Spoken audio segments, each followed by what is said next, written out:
Well, we've just reached the top of the hour, so I'm going to kick off today's webinar formally. Today's topic is understanding why your customers are contacting you. A fascinating topic, and I think there's going to be a lot of insight.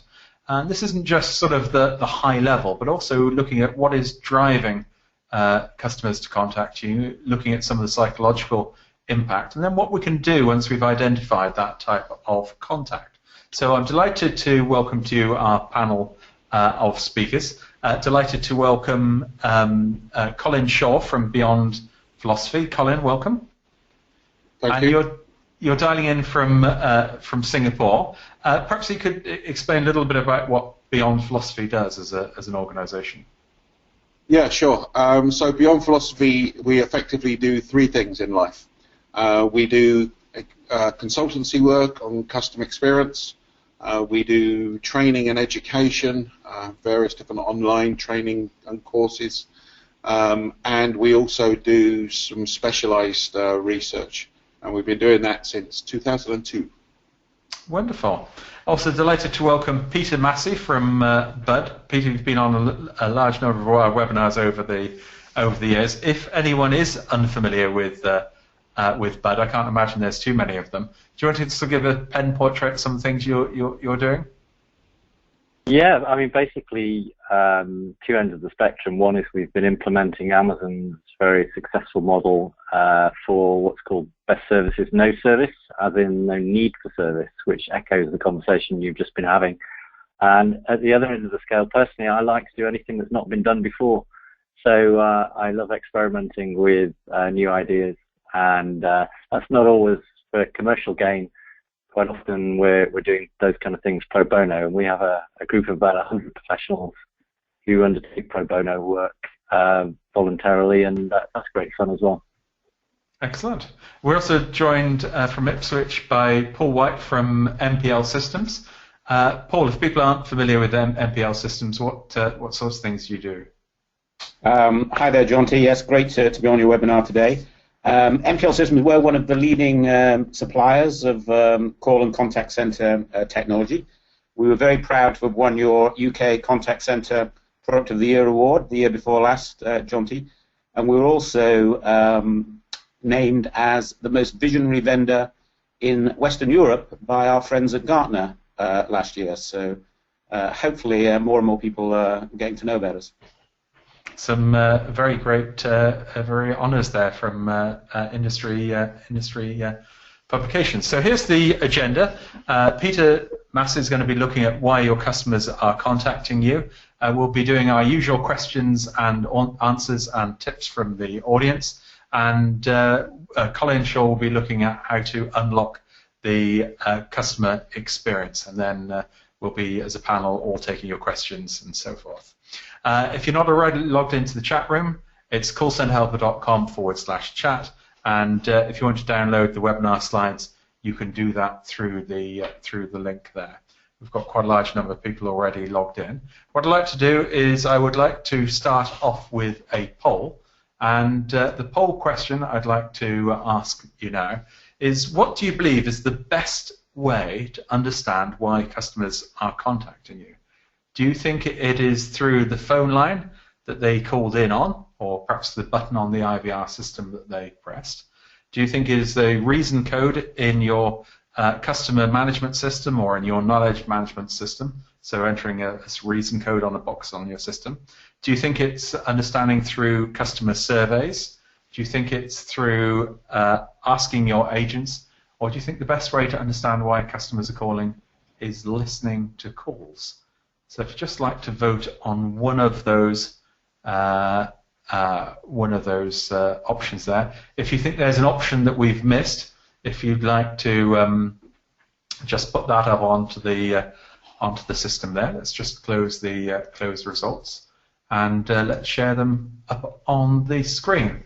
Well, it looks like the most common one there is listening to calls, followed very shortly by reason code.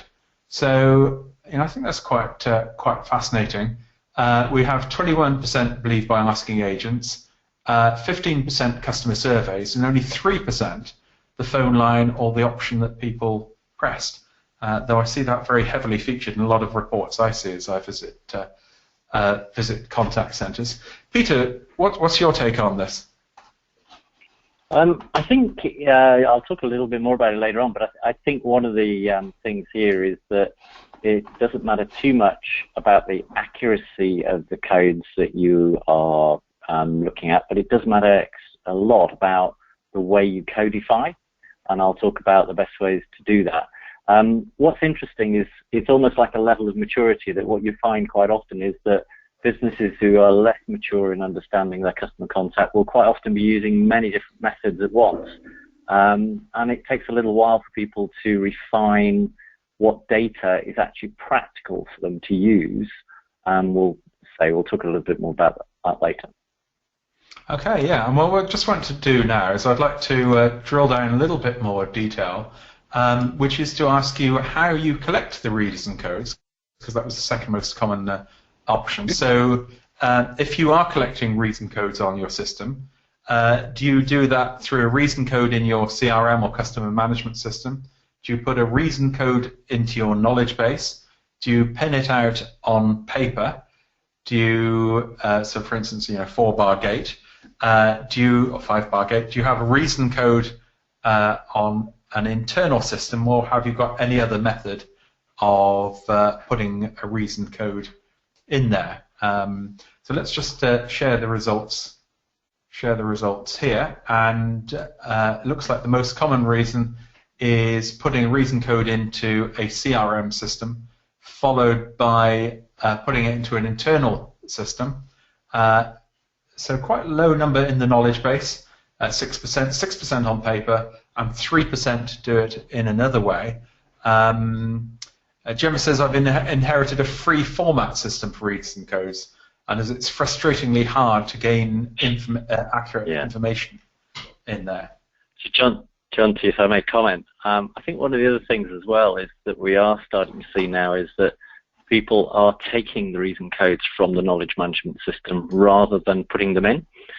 So in other words, if people are using knowledge management to flow their contact, be that online or be that with an agent, the system itself can diagnose what the reason for the contact was and give you the data. And so there aren't many companies yet doing that, but it's a very powerful way of doing it because it's actually what happens. Indeed. Paul, I know you do a lot of work on reason codes, and your product indeed does support reason codes. Have you got any advice for people on best ways to implement? I was just delighted to see that only 6% were noting it down on paper, to be honest. But I think Peter's right. I think it's always interesting to get an agent perspective on the reason for the call. But there's quite a lot of information you can infer from the agent's behaviour and how they use the system, and I think all of those things can be taken together and can really add a lot of value into. So it's not just, I think one single outcome code is one thing, but understanding what's happening and what options and attributes that customers have selected can all inform much more than a single one, single code at the end of a call. And all as much information you can get is useful when you're planning and understanding some of the reasons why people are calling you. So I think it's a good chance now to jump across to Peter Masih. I know Peter is going to be talking about reason codes as part of his presentation. Peter, do you want to share your thoughts on understanding how customers are contacting you? Sure, okay. So I'll comment a couple of times. I mentioned about the best service is no service, which was actually a phrase that my colleague Bill, who's one of the authors of our book, used when Jeff Bezos asked him at Amazon, what's your philosophy towards customer service? And he said, well, the best service is no service. And it's like, what do you mean? Well, it really goes back to the fact that very few customers get out of bed in the morning thinking, I want to ring a contact center today, or email them, or chat to them, or anything else. So I think it's very important to start with that approach, that we're not really trying to optimize the way that contact centers work. We're trying to optimize the experience of the customer, and that's across the whole organization. We'll talk a little bit about that. So the two authors, Bill and David, wrote the first book here between Seattle and Melbourne, which was quite a feat in itself. But the book came out now, sort of 7-8 years ago, and certainly it's a good read if you're interested in how to deal with this topic. You'll also see our website there for white papers and so forth you can pick up on. So let's have a look. Here we go. So I suppose just want to introduce it by mentioning the sort of, the topic itself has been around quite a long time. We were joking a little bit earlier on, Colin and I, about the BT history and how they've approached this topic, many times. I think what's important is that to recognize that understanding demand from customers doesn't change necessarily over time. So if you're Amazon, where's my stuff is the same top reason for contact that it was 20 years ago. And that sometimes what happens is that people leave alone the topic of managing customer demand, and the really good companies just constantly work on this sort of thing. So it's kind of more brilliant basics rather than the next shiny new thing that takes place. I think the other key learning as well I've observed over time is that you can see straight away which companies are using contact codes to analyze something and then just fix something, as opposed to the companies that believe it's a way of life, that you constantly have to understand why customers are contacting you, and you constantly have to work on those reasons. And so that's a kind of ecosystem that they start to build, and we'll touch on a little bit of that as we go through. Our passion, I'll just mention, how do we stop doing dumb things to our customers and our people? This is kind of what drives me, if you like, to get out of bed in the morning and think about, what's it like working in a contact center. If anybody who's worked in a contact center knows that the kind of contacts that come through can be very consistent and very ordinary in a way to a lot of people in the organization. But when you're dealing with those customers day in, day out, it gets very frustrated if your voice is not being heard and that management is not acting to fix the things that need fixing.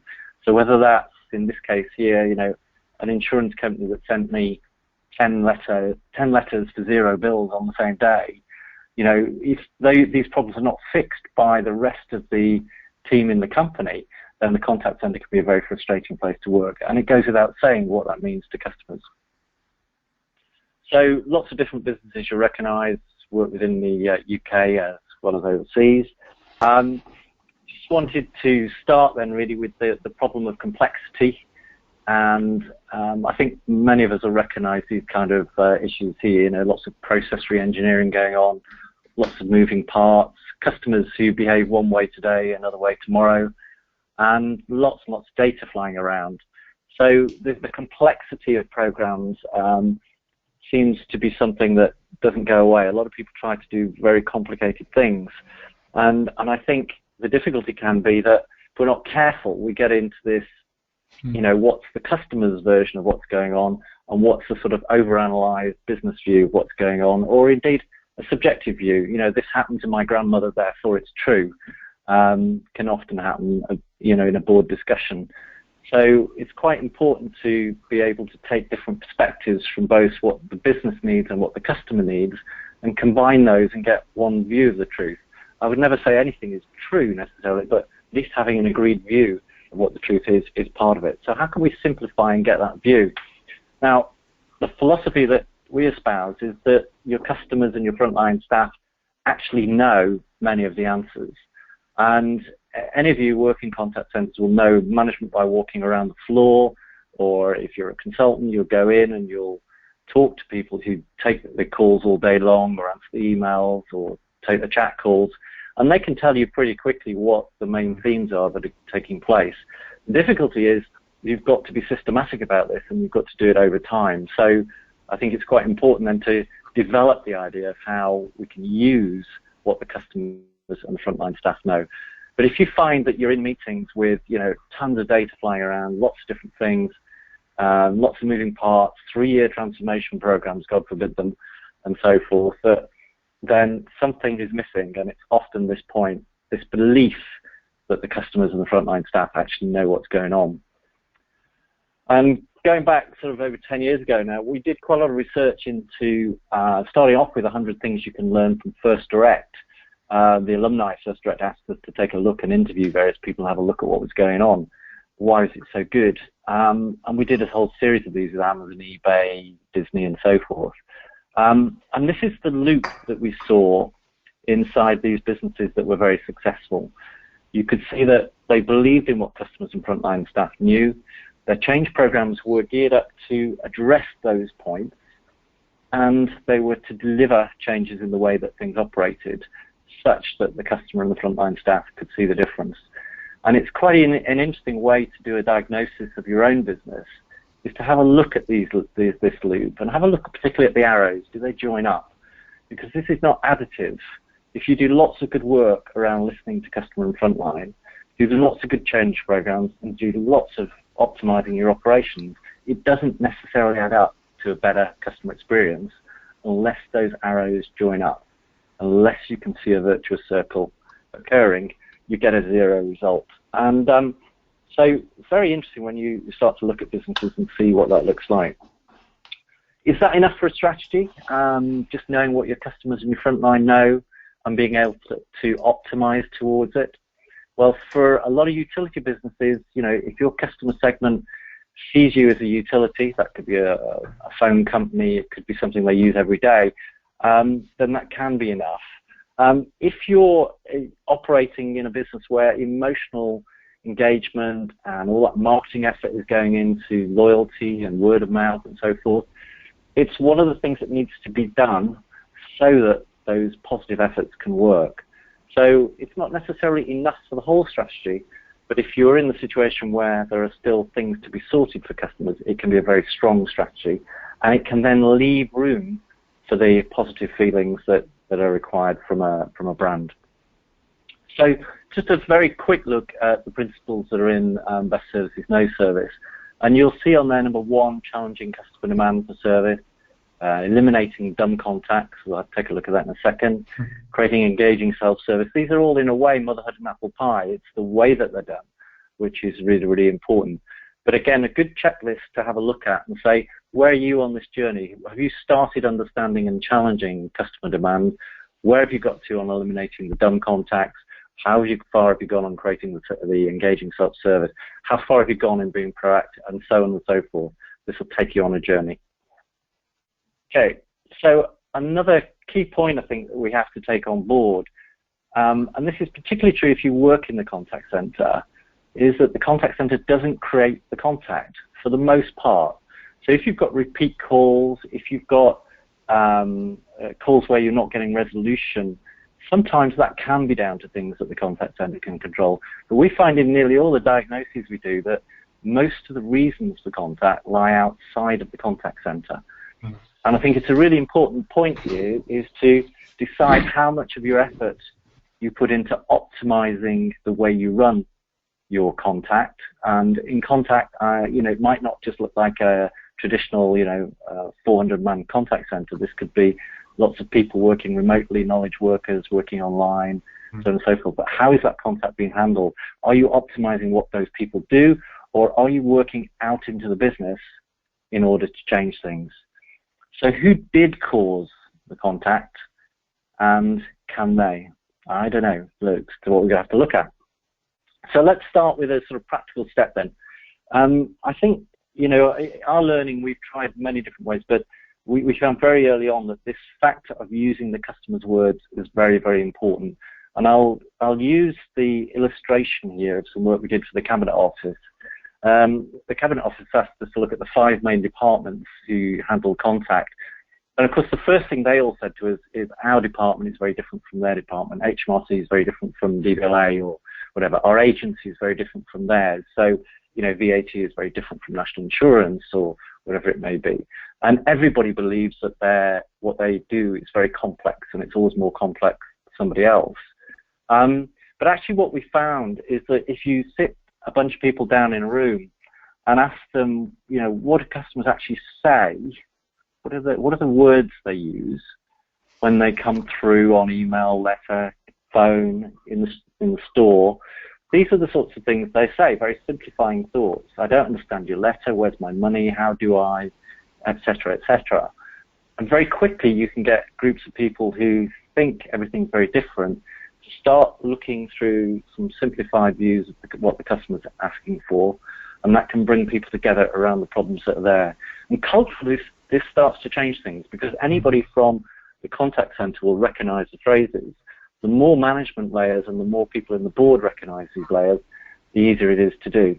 So here's an example taken from HMRC themselves, although I know they get bashed a lot in terms of the press. They've done some sterling work trying to reduce unnecessary contact, and you'll see the kind of phrases that get used. So very quite simple, and you can read those and understand them, and you can start to imagine the story, and this is part of the work then, is to start building stories for people so they can understand what's actually happening to customers. Now, quite often get asked about what sources to use, how accurate to be, so I just put this slide in as an extra to say, okay, what have we learned about this? You'll see on here the two red boxes, speech analytics and customer research and feedback, and I've red boxed those not because they're not useful, but because speech analytics, we found in our experience, is very slow to do discovery, very useful for quantification. So once you've got your code set up, you've got a thorough understanding of what you're looking for, speech analytics can be very good at helping you quantify the data, but it's not great if that's where you're starting. Customer research and feedback, I think you have to ask yourself the question, why are you asking the customer for the answers? Because very often, I don't know about you, but the amount of time you spend actually answering the feedback research can be longer than the query you had in the first place. So why put the customer to all the effort? And a particular point, if you are going to do it that way, I think you need to put the resources in place to say thank you. So the people who come through and score you a 9 or a 10, they don't get a thank you. You're damaging your reputation with them. So few companies put that work in.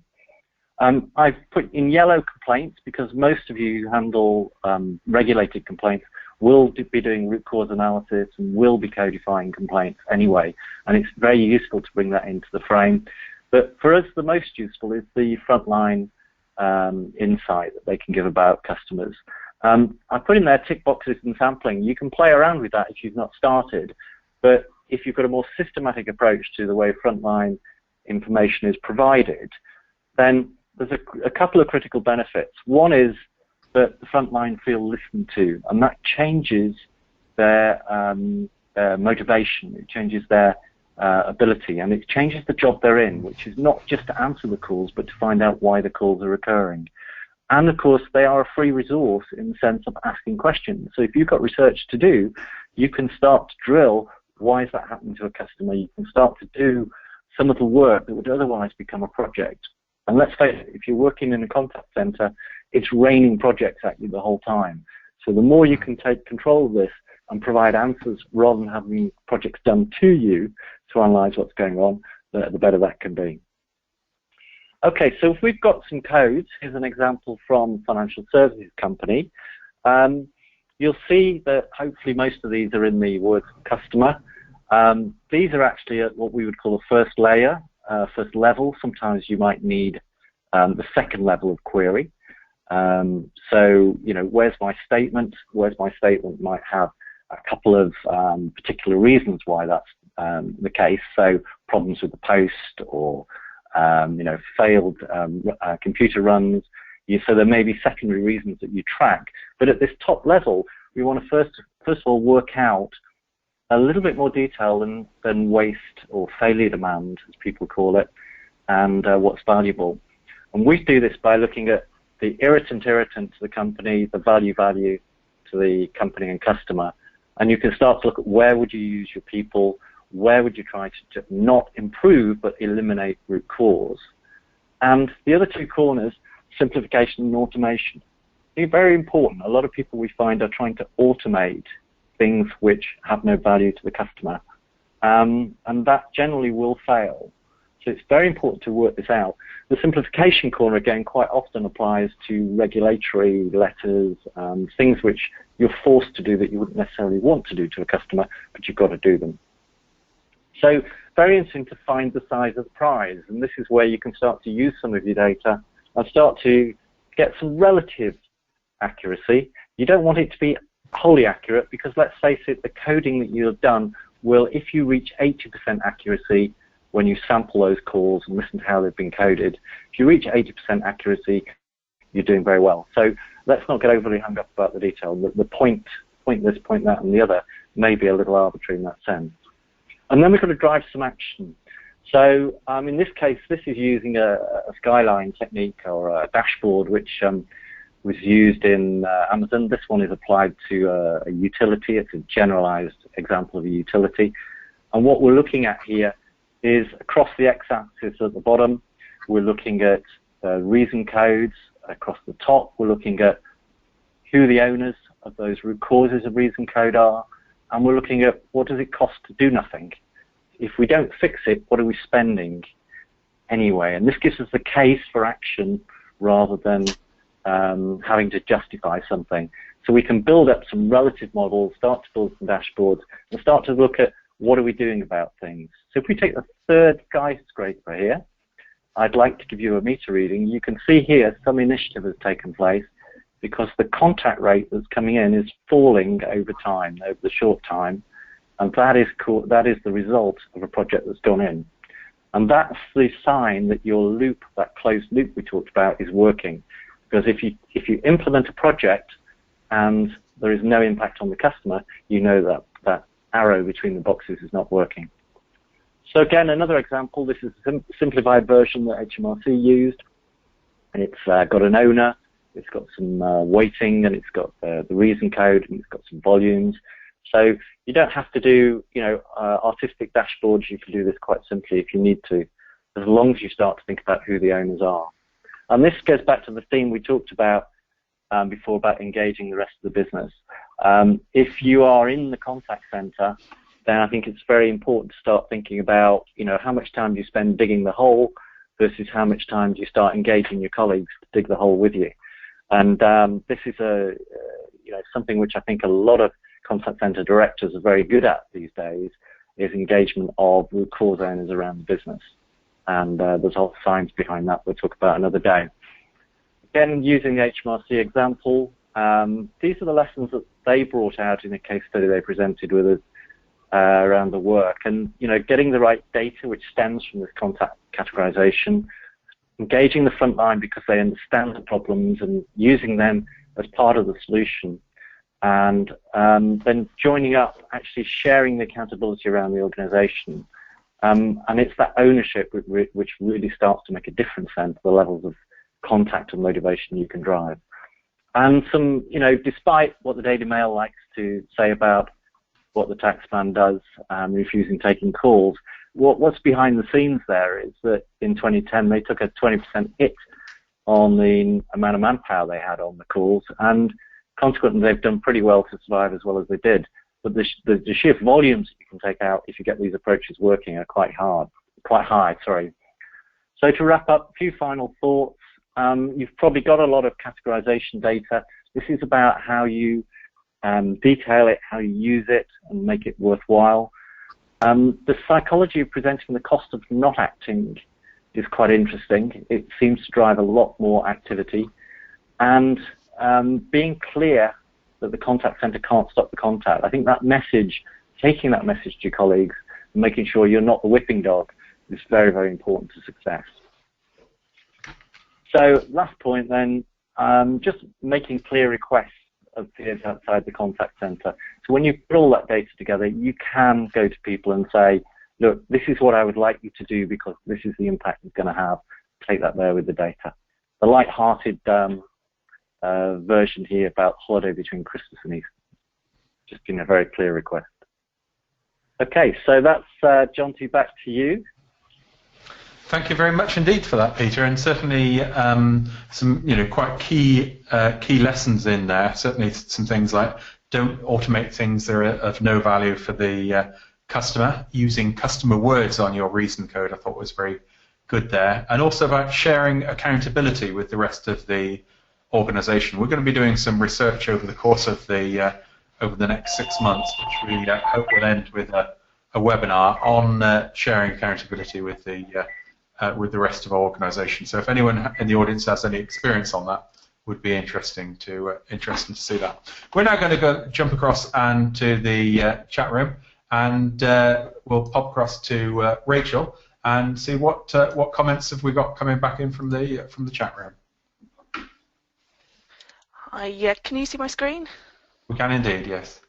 Fab. So we've got a tip in from Gemma who says, listen to my agent's calls so that I'm aware of the reasons for calling, service issues, frustrations, etc. And we've had introduced our top management also coming to listen to calls on a regular basis. This has proven excellent in ensuring they actually understand why customers are calling rather than making assumptions, and it allows for better conversations about this issue. It also ensures they are closer to the customer, which allows for better change management. So that one's that. We've had an opinion in from Craig, who, going back to the poll we had, said having too many reason codes give you increased insight, but it also tends to deter an agent from selecting the most accurate reason code. What do you think of that, Paul? I think that's a very valid point, and I think it's something you should definitely avoid. I think as Peter said earlier as well, it's not just the final reason code that the agent selects that's important. You can get an awful lot of intelligence and information about what the agent is doing in the application, and the application can sort of intrinsically instrument what's happening with any given call, as well as that final outcome code. So if you're just relying on one final outcome code out of a list of 100, you're not going to get a very accurate view. So there's many more subtler ways of getting to the right answer than just that. So I do agree with the audience there. Fab.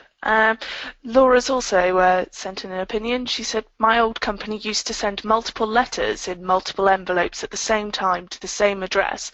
Means the customer could end up with 10 or 11 letters within a week, so you could never find out the genuine reason for the call, as it could relate to several letters they'd received all at once, but you could only classify it as one reason. Peter, obviously you had your picture on that.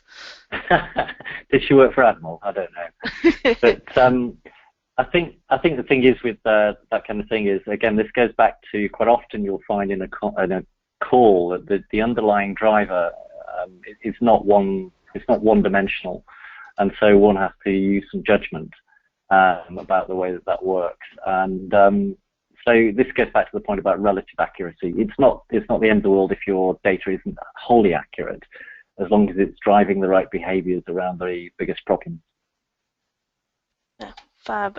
We've had a tip in from Craig who said that they've introduced a scorecard and all framework ensures that agent and managers within the contact centres are rated consistently across the board. Reporting based on call closures provides a much more quantitative view on calls that come in to a degree, whereas a call listening is a more specific, qualitative and accurate way of working. Use your resource and do both. What do you think, John T., of that? I think that's a great one. I think I'm a great believer of listening to calls because you can really get that emotion, and certainly if you get a good customer call and you play it in the boardroom, it's a brave director who says that didn't happen or that's not representative. Particularly if you say, well, that one may not be representative, but I've got 58 other examples I can play to you. So sometimes that is quite a good way of reflecting the statistical, this is, 8% of our contact volumes. The cost of not doing it is this, that's financial impact, and here's an example of what the problem we're talking about is. I think it's really important to bring out the emotional impact that it has as well. And I think if, just a point, because I think I don't know whether it was Craig that was in Chicago in the chat room, but one of the things that we've seen as a trend in the UK is because, a lot of people now have got speech analytics and they're making it possible for frontline staff to listen to their own calls. And so the monitoring teams that used to do a lot of quality monitoring are starting to fall away. And so that was a source that quite a lot of people used to use before. So there is this kind of trade-off. One's got to start trusting your staff to do more of their self-coaching and trust them to do more of this analysis of why the customers are calling. And we've got two more bits Andrew said, the process and systems changes that we're all so fond of fall apart if the conversation between the agent and the customer fails to establish the customer needs and concerns. Colin, do you agree or disagree with that? I totally agree, and therefore that sort of ties in with making sure you're getting the right people on board, and just building on a couple of things that Jonty and Peter have said. You know, this, for me, this emotional part of things is absolutely critical in understanding what's really happening, and therefore getting on board people who have a high degree of emotional intelligence to be able to discover the real reason for the customer's call and interpret that is absolutely critical. And one final tip from Thad, who says, our systems have the ability to select one of various reasons as to why the customer is calling in as we exit their accounts. We can also manually input reasons if it's not in the list. This is used for reporting and improving areas of the business, but it can also be used as a point of reference when the CM calls in the next time. This was not utilised during our busy period, but now we are back to BAU. We can push using this once more. Testing calls is a good way, as there may be secondary reasons that our CMs call in. What does the panel think of that? Paul, that sounds like quite an interesting idea. I think absolutely. I think there's absolutely no reason why you can't. The contact history for a repeat call should definitely include all of this sort of information. I think one thing we haven't talked about, and we are talking about contact centers these days, but I think everything we've been talking about is probably just as applicable to the multimedia world as it is to the voice contact world. So I think we've got all the reasons for calling and the reasons for contacting need to be considered across lots of channels as well as the voice channels. But certainly this is a good tip, and it's very easy to implement with most of the technology that's around today. Wonderful, yeah, thank you. Just a final point, John, to just about accuracy on that is that with drop-downs, what we have found over the years is that two-digit codes can give you a lot more accurate information than drop-downs. There tends to be a very high level of first drop-down, second drop-down, third. You'll pick the things at the top of the list when you pick the drop-down. And so we've very often reverted to two-digit codes, because you probably only want to cover the top 20 codes. And that can give you a very different result from drop-downs. Just worth exploring. Yeah, and certainly if you've got up to 20 codes, it's relatively easy for agents to memorize those, and there's always the fallback of the drop-down list. Just going to have a quick poll now. I'm going to ask the question: what percentage of your contact volume is due to repeat contacts?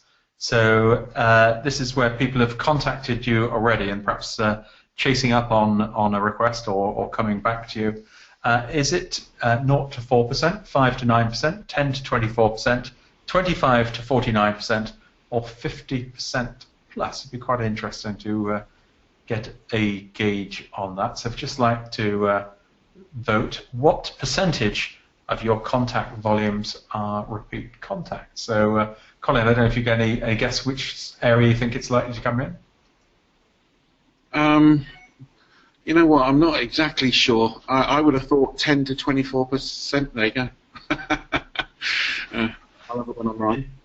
Indeed, yes. So quite a large number there. Between 10 and 24% applies to just over half of the audience, followed by about 24% have over. 24% have over 25%. Volumes there, so some quite high figures there. Paul, does that surprise you in any way? I think it does. I think it's obviously a serious cost of failure in many cases. So, and again, I think automation is depends. You quite often get I think some of the earlier examples that the audience was talking about, people really checking their appointment time and things like that. There's so many of these sort of dumb, simple contacts that you can actually improve the customer experience by diverting and handling through automated channels. So If they're really calling you for that reason for a non-dumb question, then I think you've probably got a problem. Okay, well, we're going to jump across to Colin Shaw now. And Colin, do you want to share with us your thoughts about some of the underlying reasons why customers are calling us? Yeah, thanks, John T. And this is all really fascinating stuff, and I've been writing loads of notes on all the things that we've been talking about, because there's just so many examples of how this underlying hidden experience is all around us. And therefore, I'm going to sort of take a step back, and I'm going to try to take the audience on a bit of a journey in thinking about things in a bit more of a deeper way. And at the end of this, I'm also going to be offering a free ebook, my latest ebook, Unlocking the Hidden Customer Experience. So you may want to grab a pen, so we can give you the details of that at the end. But I guess where we come from, and this is a little bit about Beyond Philosophy, is that we come from really this, if you look at this top right, this sort of human behavior. And I say human behavior, not just customer behavior, because I think Paul is right in the fact that it's that interaction between the employee and the customer. You know, here's the huge shock: both your employee and your customer are human beings, and therefore it's that sort of behavior that happens there, and that's the key for us. So let me try and take you back a couple of steps, and try to take it down into some more reasons why people are contacting you. So here's the thought: have you ever, if you look at the screen and you think to yourself, have you ever gone to walk down a darkened alley? And as you've gone to walk down an alley like this, you've thought to yourself, maybe I shouldn't walk down here. And I'm sure we've all done that. So the interesting question is, why do we stop? What is it that makes us stop and think to ourselves that this isn't a good idea? And if you look here, there's a number of signs, signals, subconscious signals, which is the key thing here, that stops us walking down from here. You can see the graffiti on the right-hand side, the darkened doorways, the fact that the walls are quite high, that you can't really see what's at the end, that there's no one around, that you may have heard somebody say something. So the point I'm trying to make is that there is the action, and we've been talking a lot about the action today, and we've been talking a lot about the codes that people use, the actions that the customers make. There's also about how the customer feels, so that that sort of internal feeling. But the interesting thing for me is, why do they feel that? So how is it that an emotion is evoked in the first place? And how does that apply to all of these things? So for us, when you look at an experience, a customer experience, you're looking at it from a very humanistic perspective. We're looking at the action, which again we've been talking a lot about today, the physical action. But the really interesting thing for me is, well, why is the customer contacting you? And there is lots of examples, and this is sort of trying to look at some of this root cause of things. But there's lots of examples of advice and clarification and wanting help setting up things. Well, that says to me there's a lack of confidence. Okay? And what are the subconscious signals that evokes these emotions? So I go to walk down this darkened alley. My brain is scanning the environment constantly, and it picks up all these signs like the graffiti and all those other things, and it basically says, Colin's an idiot, he's just about to walk down this alleyway, and he's, there's a chance that he will be attacked. I'm going to stop him, and I'm going to press this button called fear, and I'm going to make him stop. And so it presses the button called fear, I feel fear, and I stop, okay? Now, the same applies with your customers. They feel a lack of confidence. Why do they feel a lack of confidence? Well, this is the interesting bit. Because maybe it's the way that the form was set up. Maybe it's the instructions that you've given them. Maybe it's the way they've been treated in the past. And the last part of this comes back to the psychology of, why human beings, why we act the way we do. And this going down this alleyway is sort of fight or a whole area of sort of fight or flight. And people may have heard of this subject called, behavioral economics. Well, behavioral economics sounds very grand, but you know what? It's pretty simple. It's how do people behave, and what's the effect upon economics, money. Yeah. And this is where this whole area of this emotions, the subconscious side of an experience and the psychological side of an experience tie in. And for me, if you're to unlock this hidden experience and get below the action of why the customer's calling in, you've really got to understand first. So here's an interesting thought I just had as we was having this debate. Wouldn't it be interesting if you had some codes on some codes on how a customer's feeling? So the customer walked into this experience and they were feeling frustrated. What's the emotion as they go out of the experience? Because again, it's those type of drivers that are necessary. And to give you some ideas of this, so this goes back into some of the psychology, and I've in fact got a new book coming out in July of this year, and we talk a lot about this behavioral economics. But again, just to give you a sort of a flavour of some of this stuff, there's a really good guy called Professor Daniel Kahneman, who's won the Nobel Prize for Behavioral Economics. And he talks about the fact that we human beings are averse to loss. Okay?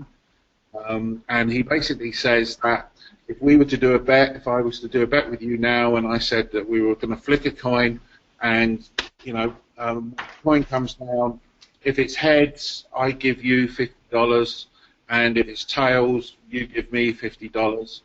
He says that most people won't take that bet. And therefore, that's interesting in itself because we are averse to loss. We want to keep things that we have, rather than gain more things. And they've actually now worked this out, and the ratio's about 2.5, 3 to 1. So if I said I'd give you $150 if you win, but you only give me $50 if I win, then what they found is that that's about that type of right ratio. What's that got to do with customers calling in? Well, everything. Because invariably, customers are feeling some type of loss. They feel that their experience, they feel that they haven't got what they should have got. They feel that they want to complain about something because they feel that they have this expectation of what they should have. And if you think about this, where is this sort of loss aversion happening today? It's happening all around us all the time. So if you think about the vote for Scottish independence, and you think about the Better Together campaign, that Better Together campaign was predicated upon, look, if you leave, there's going to be catastrophe, this is going to happen, that's going to happen, etc. And they were appealing to this loss aversion. The same applies now with the European election. The campaign, you've probably heard it in the press, everybody's saying, well, it's very similar to the Scottish independence campaign, it's all doom and gloom. Well, why is that the case? Well, part of it is because of loss aversion. Is people want to keep what we have. We don't want to lose what we have, and we'll fight harder to keep what we have. And therefore, your customers, when they're calling into the contact center, will want to keep what they've got, what their perception is of something that they've lost, and that can drive repeat calls. That can drive customers to call in on a number of occasions. Another area which I find fascinating, and there are many areas that in this whole subject that is fascinating, but this is one of habits. There's another really good book called The Power of Habit, and they did this experiment where they had this rat you can see up in the top here, and this rat was behind a gate. When they opened the gates, the rat ran down the maze, and as it ran down the maze, it was sniffing away as it ran down the maze, and it finally found this chocolate, and obviously it's happy it's got the chocolate. So down on the bottom here, what you can see is what's happening on the first occasion. So what they actually did was they attached some electrodes to the rat's brain to see what was happening. So the click went up, and as you can see on this first occasion here, the brain levels of activity were pretty high all the way as it started to sniff its way down the maze and then finally find the chocolate. But what's the point I'm trying to get to here? The point is, we, as sophisticated animals, basically form habits. And we form habits to save energy. Yeah? I'm not sure if you're aware, but your brain accounts for something like 6% of your body weight, but it accounts for 20% of your energy levels. So this is where you get home at night, you've been sitting behind a desk, and you're tired. Okay? And therefore the brain has found, evolution has found ways to save energy. And we save energy by creating habits. So on the right-hand side, what you can see now is when the rat was put back into to the trap on subsequent occasions, click, big brain activity, wow, I'm going to go down and get some chocolate. I'm now going down the maze. I don't need to use my brain very much because I know where I'm going. This is now the habit, the routine that I have. And now, woo-hoo, I found the chocolate. So what has this got to do with your customers? Well, it's got everything to do with your customers, because there is the cue, the reason for why you're doing something. Then there is the routine, what it is that the customer does, and then there is the reward. And what we can see time after time after time within your organizations and the contacts that you're getting, that customers are forming habits in the way that they are trying to deal with you, in the way that I want to know this, therefore I'm going to phone up the contact center and I'm going to therefore get the information from them. Okay? So the issue becomes you need to find the cue. You need to find out what it is that's kicking that off. And that may not just be the bill landing on their mat. It may be something before that. And then you need to start to look at how you can change the habits. Back in the day, I fly a lot. I'm in Singapore at the moment, as we mentioned. You know, back in the day, I used to line up in a big line to check in. And as I lined up, a number of years ago, people started to comb the queue and say, "Hey, come over to the check-in desk and do self-service." And I like technology, but I was always a little wary of doing it. But after a while, after 2 or 3 occasions, it was easy, okay. But now I wouldn't dream of going in and lining up to check in, okay, because it's far too much hassle. It's much easier to go to self-service. So what's the message here? The message here is you can absolutely change customers' habits. Okay, but you've really got to think through what's the cue, what's the reason for that habit. You've then got to do something. You've got to have the people combing the cues to be able to say, "Hey, come over here and do it this way." And that may mean that there's some investment up front to enable you to do that. But these are the types of things that I would be encouraging everybody to sit back and think, what is my customer feeling coming into this experience? What emotion are they feeling coming into this experience? What have we done that's made them feel this emotion? Okay? And how now can I convert them? How can I understand what's happening? And Paul talked about some of this with looking at what the agent's doing, but also looking at what the customer is doing. What's the customer's behavior walking into all of these things? And these are the types of subjects that we've been talking about in this unlocking this hidden customer experience. And therefore, for call center help, we're offering the book free of charge. If you just simply go to beyondphilosophy.com/free book, then you'll be able to download this, where we talk a lot about these short stories about all of this sort of customer emotion and how it ties into subconscious and psychological experience. So I hope that's been of use, and I'm happy to answer any questions, Jonty. Wonderful. Thank you very much indeed for that, Colin. Some great thoughts there. I think it's very interesting, the feedback. You can change habits, but you effectively have to put some investment up front in making that happen. Rachel, I think we've got time for 3 questions or comments from the chat room. Yeah, we've had one in from Craig, who said, in order to capture voice of the customer feedback, what actually has proven to be the most successful way of communicating with customers to understand the way they're really feeling? There are lots of channels. Some may think too many. One size doesn't fit all, but what do you feel is going to give both quality and quantity? Paul, have you got any thoughts on that one? I think it's a critical point that the audience are raising about. It's not just about voice channels.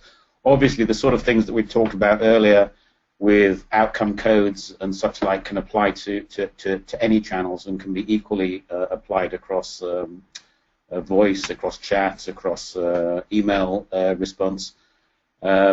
I don't think there's necessarily, you don't necessarily have the same equivalent of speech analytics in the email channels, but in our system, for example, we have a full natural language capability, so you really can do the same sort of analysis of the text-based channels that you can do with the speech-based channels, and I think you have to be as consistent as you can, but certainly look at understanding the individual virtues of channels and not making one size fit all be the only game in town. Fab. Andrew's asked, I've seen different approaches to measuring first call resolution / repeat call rate, i.e. CLI, customer declared, voice of the customer survey. What's worked best for others? So to the panel. Jonty? I think Peter was just about to say something there. Oh, okay. But I think Peter's on mute, so... Sorry, beg your pardon. Yeah, I was going to give an example of Amazon used a concept called snowballs, and what they did was that if you've got a caller coming into you, or it was really on email, it wasn't calls, but if you've got somebody coming into you who was evidently not been resolved last time, you would actually be able to track that back in the system and give feedback to the coach of the team involved, so that the original person could learn more about what to do. They ran some very successful ratios of snowballs created to snowballs melted, and that you could apply to teams or contact centers against each other, etc., etc. So it became, really positive to melt snowballs, i.e. get resolution, and it became negative to generate, it was accountability if you generated a lack of resolution. Fab. And we've got one final tip from Gemma, who says, ensure that the measurements you use drive up FCR and identify repeat calls, i.e. if you measure ASA, then this will drive a culture where agents want the customer off the phone so that they can get to the next call. They won't listen to fully understand the issue, and you will get repeat contacts to get the right answer because they didn't get it the first time or because something was processed. What do we think? Personally, I think that's absolutely 100% right, and you'll drive up levels of frustration, annoyance and everything else, which will ultimately lead to you not having the customer. So I totally agree with that. Jonty, have you surveyed Jonty before about how many people now have dropped handle time with agents? My guess is it's around 50% of contact centres now. It does seem to be falling, but actually that's a good point to make. I will do a survey on that to see how that is falling. We're just reaching the top of the hours now, so in one or two words, if you could put in what did you like best about the webinar If you can, you can also get details of the replay and the slides from today. That's at callcenterhelper.com/recorded webinars. A great book I've been reading recently. So Colin was also using cards for writing things down, which is advocated in the book The Organized Mind by Daniel Levitin. So if you want some bedside reading, I can recommend that. And just like to thank our three speakers for joining us with us today. I'd like to thank Peter Masih. Peter, thank you. I'd like to thank Colin Shaw. Thank you, Colin. Hope you have a nice evening off there in Singapore. Paul White, as ever, thank you very much for joining us. Cheers, folks. Thank you very much. And Rachel, thanks for joining us on the chat room. We're going to be back in, I think it's in 3 weeks' time. We're going to be looking at how to build a business case to get the budget to improve things in your contact center. So thank you all, and we hope to join you then. Thanks then. Bye-bye.